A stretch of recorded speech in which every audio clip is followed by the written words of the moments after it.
ఆ మాజీ మంత్రి చేసిన పాపాలు వీడటం లేదట. వరుస ఆరోపణలు అవి తెస్తున్న కష్టాలతో ఉక్కిరిబిక్కిరి అవుతున్నారట. రాజకీయాల్లో అనతి కాలంలోనే ఎదిగి ఊహించని విధంగా మంత్రి అయ్యారు. అంతే, తనకు ఎదురే లేదు అనే విధంగా 5 ఏళ్లు ఇష్టరాజ్యంగా వ్యవహరించారు. కోటరీ ఏర్పాటు చేసుకొని వసూలు చేశారనే ఆరోపణలు ఉన్నాయి. రోజులు ఎప్పుడూ ఒకే తీరుగా ఉండవు అన్నట్లు 5 ఏళ్లు తిరిగేసరికి అధికారం పోయింది. ఇక బాధితులు ఊరుకుంటారా? ఫిర్యాదులతో క్యూ కడుతున్నారు. ఇప్పుడు ఆ మాజీ మంత్రి చెప్పిన హాజీ అనే వాళ్ళు కరువు అయ్యారు. ఇంతలా కష్టాల్లో కూరుకున్న ఆ మాజీ మహిళా మంత్రి ఎవరు? ఆమెను వెంటాడుతున్న ఇబ్బందులేంటి? ఒక్కొక్కటిగా బయటికి విడుదల రజనీ ఆగడాలు. డబ్బు వసూలు చేశారని గతంలో క్రషర్ యాజమాన్యం ఆరోపణ. ఓఎన్ఆర్ఐ సహా బిల్డింగ్ కబ్జాకు ప్రయత్నించారని మరో ఫిర్యాదు. నియోజకవర్గ ఇన్ఛార్జిగా రజనీ వద్దంటూ వైసీపీ క్యాడర్ మొర. మాజీ మంత్రి పిఏల అరాచకాలు రోజుకొకటి వెలుగులోకి. ఉద్యోగాలు ఇప్పిస్తామని డబ్బులు తీసుకున్నారని ఎస్పీకి ఫిర్యాదులు. విడుదల రజనీ రాష్ట్ర రాజకీయాల్లో పరిచయం అక్కర్లేని మాజీ మంత్రి ఆమె. పాలనాపరమైన నిర్ణయాల కన్నా వివాదాలతోనే ఎక్కువగా సహవాసం చేస్తారామె. ఎక్కడికి వెళ్లినా వివాదమే రజనీ విధానంగా మారిపోయింది. రాజకీయంగా ఎదిగిన టీడీపీని కాదని వైసీపీలో చేరిన వెంటనే ఎమ్మెల్యే సీటు దక్కించుకున్నారు.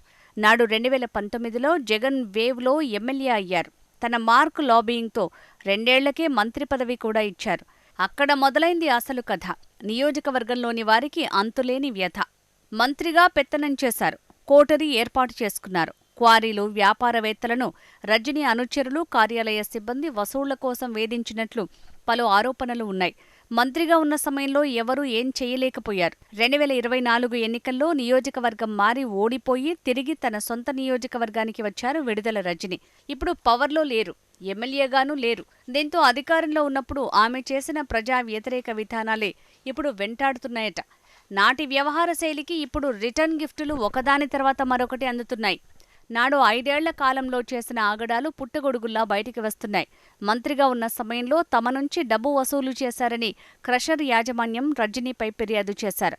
ఆ తర్వాత ఓ ఎన్ఆర్ఐ కూడా విడుదల రజనీపై ఫిర్యాదు చేశారు. సాయి కార్తిక బిల్డింగ్ కబ్జాకు ప్రయత్నించారని తాజాగా మరో ఫిర్యాదు నమోదైంది. ఈ విషయంలో విడుదల రజనీ అక్రమాలు అంటూ సోషల్ మీడియా వేదికగా ట్రోల్ చేశారు. రజనీ ఓటమి తర్వాత వైసీపీకి చెందిన ముఖ్య నేతలు సైతం ఆమె తమకు అన్యాయం చేశారంటూ పార్టీ అధినాయకత్వానికి వరుస ఫిర్యాదులు చేశారు. అందుకు ప్రతిగా తనపైన ఫిర్యాదు చేసిన వారిని పార్టీ నుంచి సస్పెండ్ చేయించారు రజనీ. దీంతో అసలు రజనీ వద్దంటూ నియోజకవర్గంలోని పార్టీ క్యాడర్ హైకమాండ్ వద్ద మొరపెట్టుకుంటోందట. రజనీ మంత్రిగా ఉన్న సమయంలో ఆమెతో సహా ఆ సమయంలో పనిచేసిన పిఏలు చేసిన అరాచకాలు రోజుకొకటి వెలుగులోకి వస్తున్నాయి. తాజాగా రజనీ మంత్రిగా ఉన్న సమయంలో పిఏలు, ఆమె కార్యాలయ సిబ్బంది ఉద్యోగాలు ఇప్పిస్తామని తమ వద్ద డబ్బులు తీసుకున్నారని నేరుగా ఎస్పీకి ఫిర్యాదులు చేశారు. దీంతో ఎస్పీ స్పందించారు. ఎవరైనా బాధితులు ఉంటే రావాలని, ఉద్యోగాలు ఇప్పిస్తామని చెప్పి మోసం చేస్తే తమ దృష్టికి తీసుకురావాలని సూచించారు. దీంతో ఇంకెంతమంది రజనీ బాధితులు బయటికి వస్తారు, ఇంకెన్ని అరాచకాలు వెలుగులోకి వస్తాయి అని అందరూ ఉత్కంఠగా చూస్తున్నారు.